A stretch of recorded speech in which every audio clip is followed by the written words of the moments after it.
Did you know that a lot of very important and powerful individuals have definite plans for your future and the future of your family? These people comprise organizations like the United Nations, the Club of Rome, the Bilderberg Group, the World Health Organization, and thousands of NGOs of which you've never heard and likely never will. But they know you and have you and your loved ones in their sights. These plans they have for you go under many names, but are generally referred to as Agenda 21, Sustainable Development, and more recently, Agenda 2030.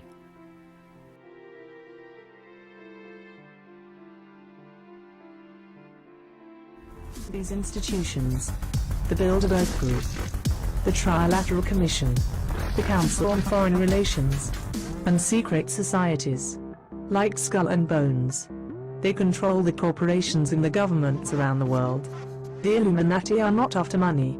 It's power they seek, and the sport is international politics. The tools are war. Money mechanics, namely the debt-based fractional reserve system. Fear. The media including the music industry, news media, and mainstream press. This plot is so vast in scale, most people will refuse its existence. It is the magnitude of this conspiracy that makes it simultaneously the easiest one to spot, but the most difficult to believe. Once you choose to look, the more you will find. This is a very disturbing and unsettling process, as you will be challenging a lifetime of belief and dogma. One of the things we can all fight and do something about is Agenda 21, or as it was renamed, Sustainable Development. Agenda 21 is a non-binding, voluntarily implemented action plan of the United Nations with regard to sustainable development. This is hard to believe, so do your own research. 1. Population reduction, soft kill technology, and food and medicine, EMF electromagnetic fields, smart meters, mobile phones and masts, dirty electricity, hydraulic fracturing or fracking. Fracking is so important because it will poison our drinking water, it will poison our air, it will poison our land. The agenda is to reduce the population and keep the remaining inhabitants of Earth in small prison, like cities. And we will go willingly to escape the devastated countryside. The Codex Alimentarius Commission is an intergovernmental body to implement the Joint Food Standards Program, which was established by a Food and Agriculture Organization in 1961. They have made natural herbal remedies illegal, and only GM alternatives are allowed. Pesticides, Monsanto and the decline of the bees. Corporations are starting the process of patenting the world's gene pool. They will end up owning nature. Herbicide-ready crops that resist weed killer and have built-in pesticides. What effect does this have on our bodies and immune system? Fluoride is a poisonous waste product of aluminium smelting, and it's deliberately put into our drinking water and toothpaste, all in the name of healthy teeth. Aspartame, the sugar alternative, rots holes in rats' brains. The smart grid is being sold to us as a means to use the world's resources in a more sustainable way. But this is a conspiracy at work again. They, the Illuminati, are using the love we have for our home against us. But we need to understand there is another agenda, and that is to first depopulate and then dominate. The tools are microchips.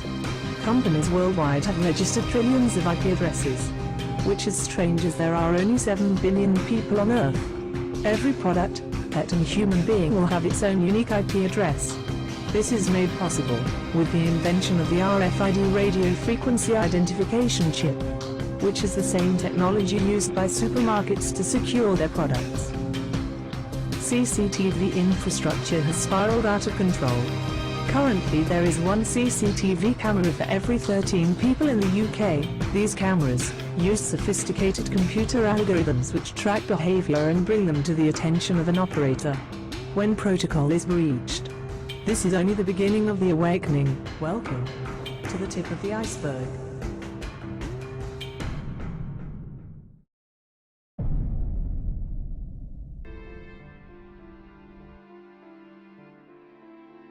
This diabolical plan was switched into high gear as of last September when the Pope met with the UN General Assembly to officially kick off the boots on the ground part of Agenda 21, or now Agenda 2030. This move combined the one world religion with the global governance New World Order, both designed to enslave the world population. But in order for this plan to work as smoothly and as effectively as possible, the general population must be seduced by a collection of the following 6 lies.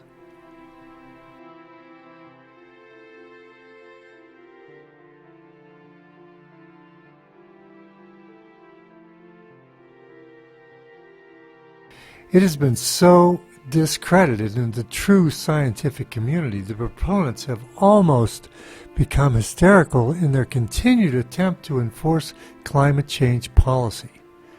Most recently, the Justice Department is considering legal action against deniers.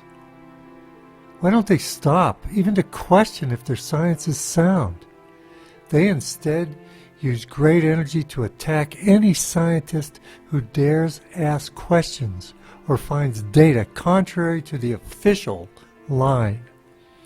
Why is it so vitally important that they continue to promote something that clearly is, to say the least, questionable? It's because of Agenda 21 policy is built on the premise that man is destroying the earth. Climate change is their proof. To eliminate that premise is to remove all credibility and purpose for their entire agenda. They're willing to go to any length, even lies, to keep the climate change foot on your throat. On the local level, this translates into planning policy that controls energy use and the efforts to cut down on the use of cars, enforcement of building of expensive light rail train systems and bike paths, and the installation of smart meters, etc. But if you don't believe me, let them speak for themselves.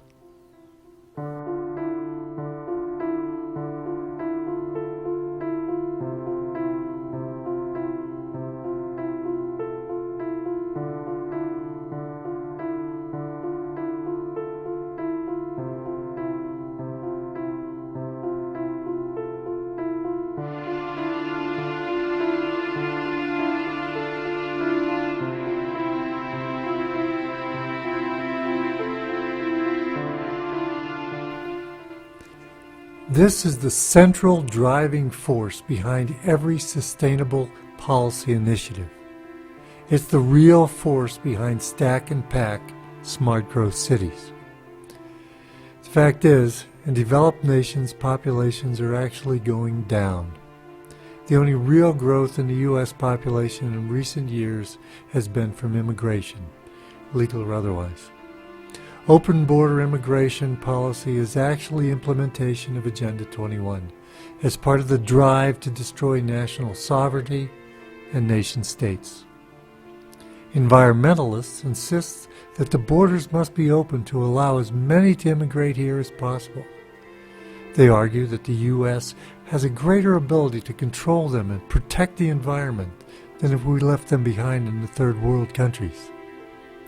That's because the Greens already have a stranglehold over our nation's industry through massive environmental regulations.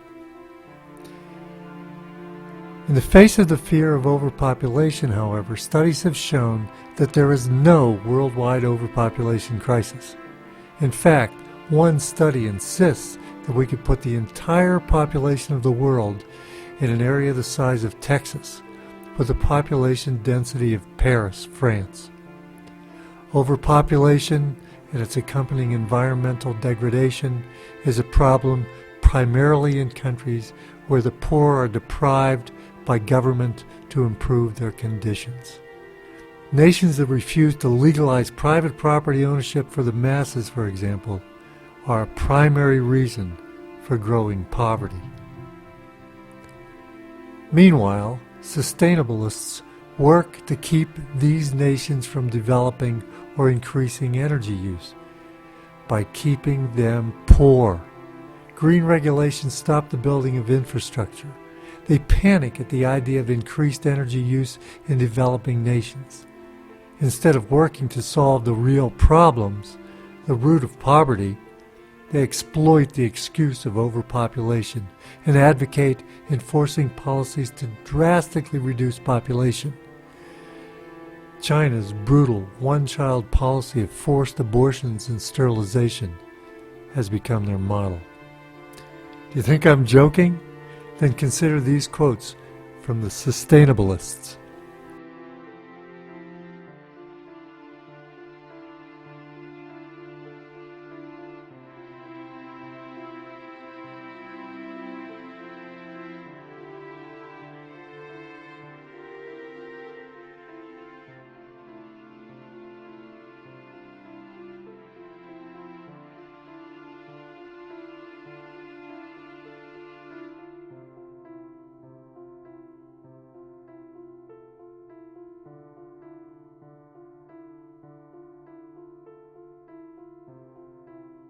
We've heard statement after statement from the UN, from members of Congress, the news media, and from Hollywood, all deriding the free market system as evil, corrupt, and a tool of the rich to hold down the poor.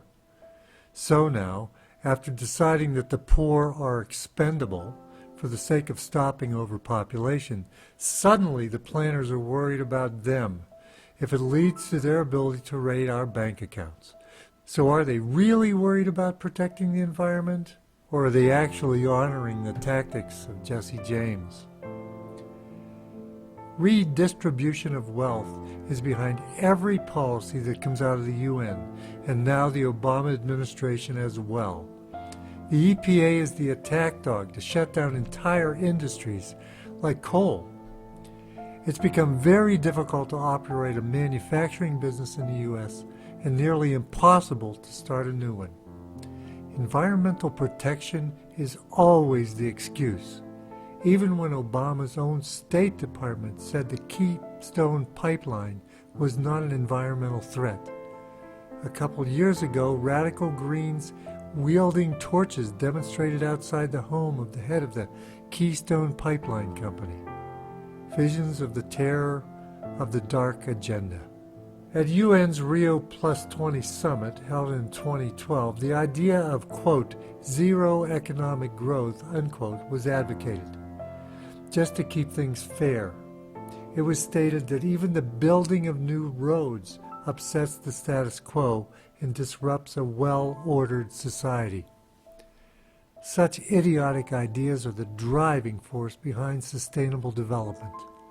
Again, images of the Dark Ages come to mind.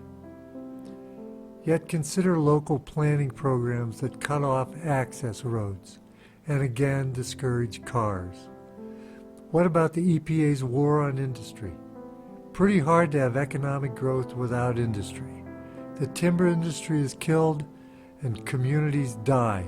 Dams are torn down and farmers disappear. Again, not my words. Let them tell you themselves.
To the average person, the drive to stop any ability to obtain cheap energy makes no sense.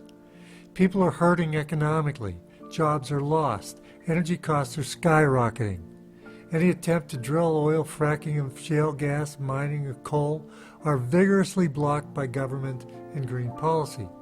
Yet the government spends billions of dollars on, quote, alternative energy, end quote, such as wind and solar, which provides less than 3% of our energy needs. Why? What's the motivation to put such shackles on the U.S. economic engine? The excuse is that energy use drives up CO2 emissions and accelerates global warming. The excuse necessary to, quote, harmonize the U.S. to the socialist, sustainable global noose. Many current state and local policies now are moving to increase taxes at the gas pump to keep energy costs high. In addition, Obama just issued an executive order to ban any offshore drilling of oil. So, just as the consumer started to get a break at the pump, higher taxes and Obama's action will force prices back up. As the prices rise, the, quote, planners will insist that the only solution is to enforce the building of expensive public transportation. But according to some anti-energy advocates, the fear of cheap energy goes beyond environmental protection.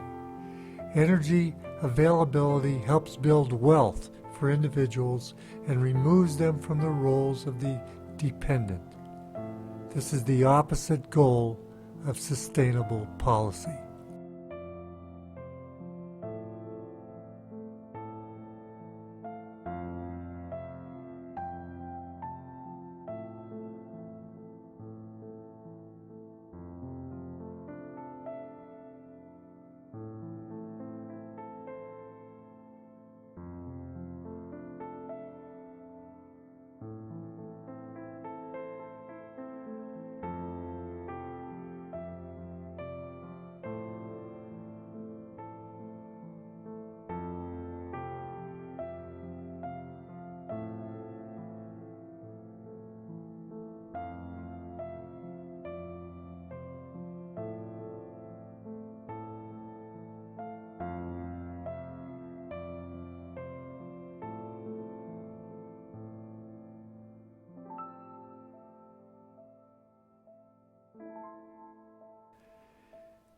Many people see the reorganization of the public school issue as separate from Agenda 21. Well, it's not. Those who are promoting what they call the agenda for the 21st century understand it's going to be a long, drawn-out process to, quote, reform a nation created on the ideals of limited government, free enterprise and individual liberty into one that unquestionably accepts government top-down control will take time and determined effort. There's no room in a sustainable society for those who believe that we were born with our rights, and our government's job is to protect those rights. The sustainable system says government will grant us our rights. To reinforce such a radical turnaround of our society requires that the children be indoctrinated to accept it. The effort started in earnest in the 1990s under the Clinton administration through the massive growth of the Department of Education in such programs as Goals 2000, School to Work, and Workforce Development Boards. The original American education system effectively provided an overall academic education from which students could choose their own futures. No longer. Today, the new curriculum has morphed into what's called Common Core. It's a state-run central curriculum that revamps schools into little more than job training and indoctrination centers. Because you see, today's public education system is also designed to strip the children of their attitudes, values, and beliefs that parents may have instilled and indoctrinate them into accepting global values, global citizenship, and a global economy based on the sustainable agenda. Little of American civics and history are taught in today's classroom, but textbooks contain whole chapters on the 5 pillars of Islam while ignoring the 10 commandments of Christianity. The children are fed an unending diet of the evils of capitalism, the selfishness of individualism, and the social justice of redistribution of wealth. It punishes students for possessing individuality and is designed to eliminate such natural human tendencies. That is the common in Common Core. Common values, common goals, common future. Don't rock the boat of a well-ordered society. Common Core is the nationally dictated curriculum necessary for the acceptance and implementation of Agenda 21. Of course, we still elect local school boards, pretending they have some say over the curriculum. It makes us all feel safer for our children. How then do we explain the surge of Bernie Sanders and the tsunami of socialism? Well, today, nearly every adult up to the age of 40 has gone through this indoctrination, trained to accept a future chosen for them by someone else. The education system was fully outlined in a very detailed letter to Hillary Clinton from Mark Tucker of the National Center on Education and the Economy in November 1992, immediately after Bill Clinton was elected president. Tucker said,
so how is healthcare connected to Agenda 21?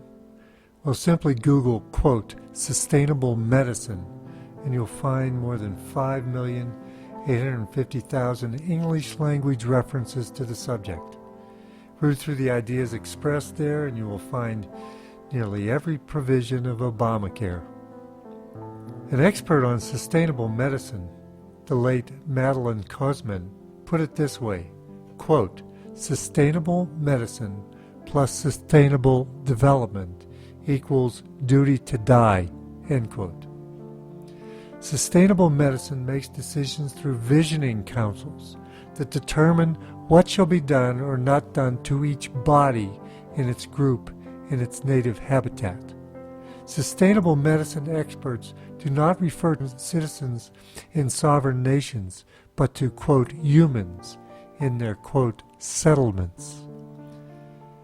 Sustainable medicine is the pivot around which all other sustainable development revolves. Principle number 1 of the Rio Declaration that introduced Agenda 21 is that all humans must live in harmony with nature. The translation means rationing healthcare, low technology for health treatment, and emphasis on medical care, not cure, and of course will lead to population reduction, as called for in Agenda 21.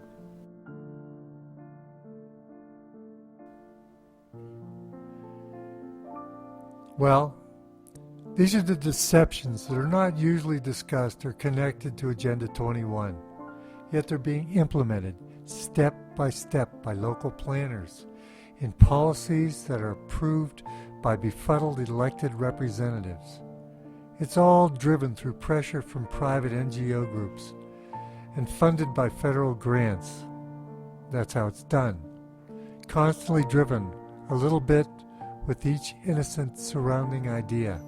Then, without warning, Frankenstein arises from behind the smokescreen. Americans must understand and connect these dots to everyday issues so they can clearly see the root and long-term goals of these policies that are affecting our personal lives. Elected representatives at every level of government must come to understand that legislative actions have consequences far beyond their understanding.